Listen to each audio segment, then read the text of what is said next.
There's definitely been down times. I actually came up with my own kind of quote that got me through everything, and that's "the world won't wait." Dayton Weber hits it. It essentially means this world, as we speak, is spinning. It's not gonna stop. Wow! It doesn't matter what happened to you. You always gotta keep moving forward because we all got goals to reach and we all have limited time on this earth to be able to accomplish those things. The world won't wait.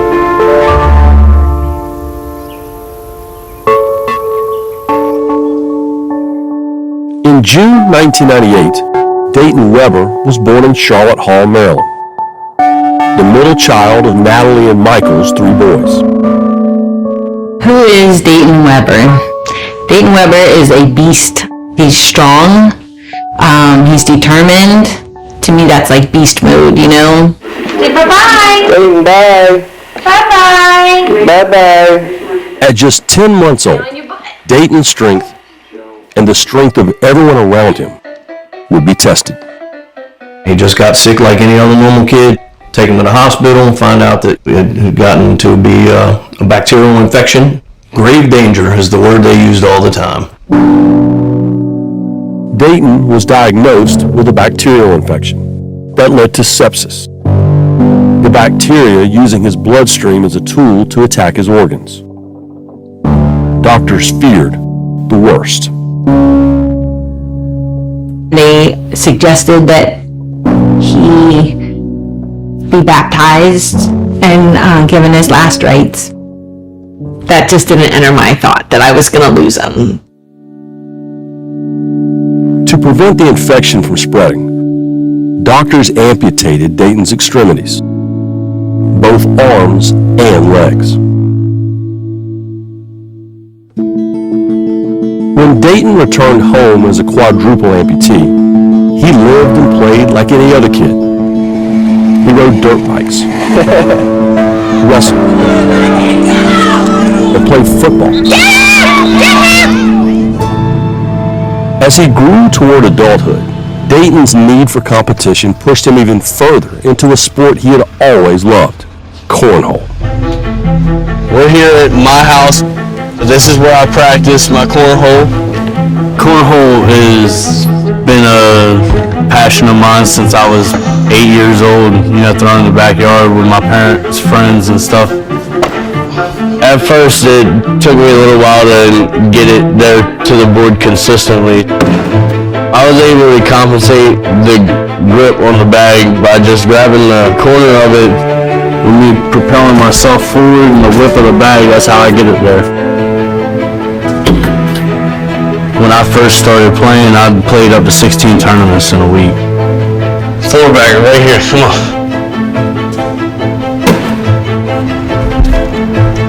2 of them. Average person might play like 3 to 5 tournaments a week. 3 of them. Always looking to better myself. Come on, stop playing with me. We like that out here, come on. All those reps paid off. In 2020, he was crowned the best player in Maryland. But for anyone who has ever tossed a beanbag, the American Cornhole League is the premier destination, the show. The ACL is the worldwide governing body for professional, competitive, and recreational cornhole, taking average Joes and finding them a way to become a pro athlete. I knew I was going to have a career at this game when I was going to the weekly blind draws and winning a bunch. I was like, this is my calling. This is where I can exceed. I know I can become pro in this sport. In 2021, 6 years after dedicating himself to cornhole, Dayton received an invitation from the big leagues, the ACL. I was shocked. I'm finally pro. I gotta now prove that I belong. ACL pro Dayton Weber, one of the greatest stories in all of cornhole. When you watch Dayton play cornhole, you're not just thinking about cornhole anymore. You're actually putting life in perspective. Dayton with the airmail.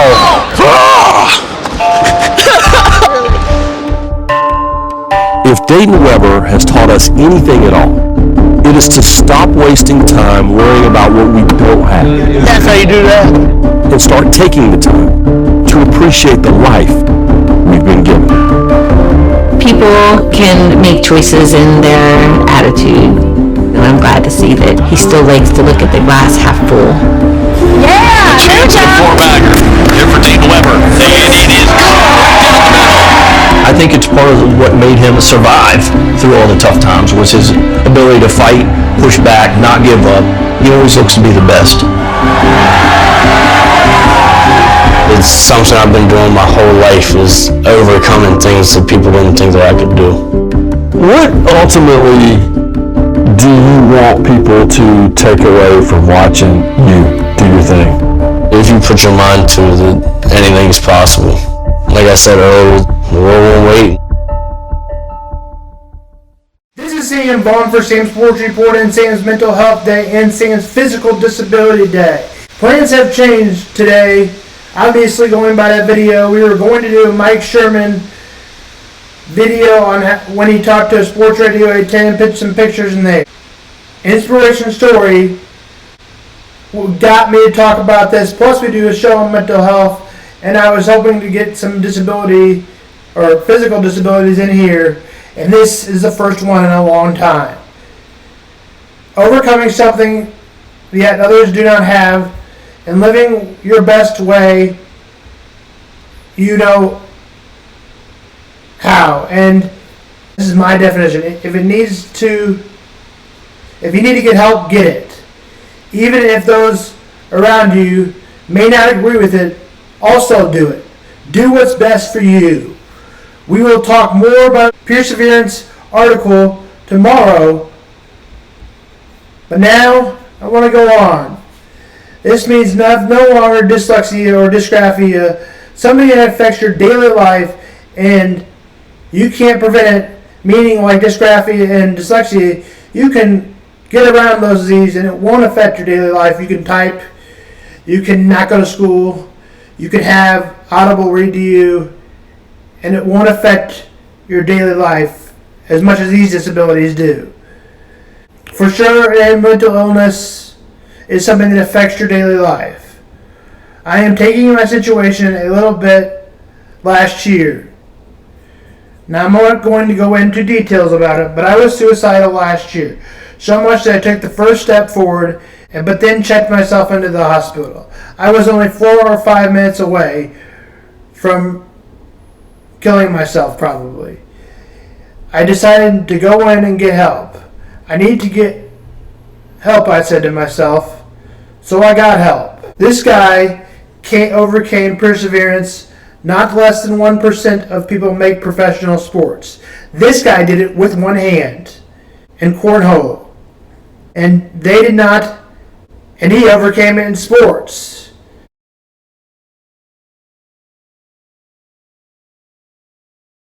He is not less than 1% of people make professional sports. Well, he's doing it with one hand. And the Cornell story. They didn't have to overcome and by playing sports. There's this guy on the Peloton app who does an amazing job teaching with one hand. I had a kid in my school named Jason Duffy, a good player at first base with us in high school. He could flip the ball, throw the ball with one hand, and bat with one hand. He was a warrior. Speaking of which, I'd like to get him back on the show. We had him as a guest a while back.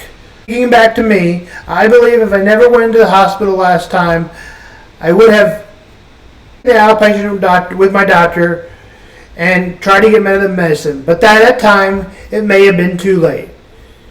I asked myself a year later, perseverance is not giving up on its persistent and technicality of the effort that requires you to do something and keep doing it until the end, even if it's hard. With the final quote, never give up your dreams. Keep going, keep striving, keep persisting. If you give up on something you care about, you'll end up quitting. The 1 yard line, resistance, and doing something despite the difficulty or delay in achievement and success. This is perseverance. The technique illustrated his single-mindedness. Tomorrow, as I said, we'll go into more perseverance. Thursday, dysgraphia. And Friday, sports. And maybe we'll get into the priest to the last story. This is Sam Vaughan for Sam's Sports Report, Sam's Mental Health Day, and Sam's Physical Disability Day. This is Sam Vaughan. With the final quote. Never give up your dreams. Keep going, keep striving, keep persisting. If you give up on something you care about, you'll end the 1 yard line, resistance, in doing something despite the difficulty or delay in achievement and success. This is perseverance. The technique illustrated his single-mindedness. Tomorrow, as I said, we'll go into more perseverance. Thursday, dysgraphia. And Friday, sports. And maybe we'll get into the priest to the last story. This is Sam Vaughan for Sam's Sports Report, Sam's Mental Health Day, and Sam's Physical Disability Day. This is Sam Vaughan.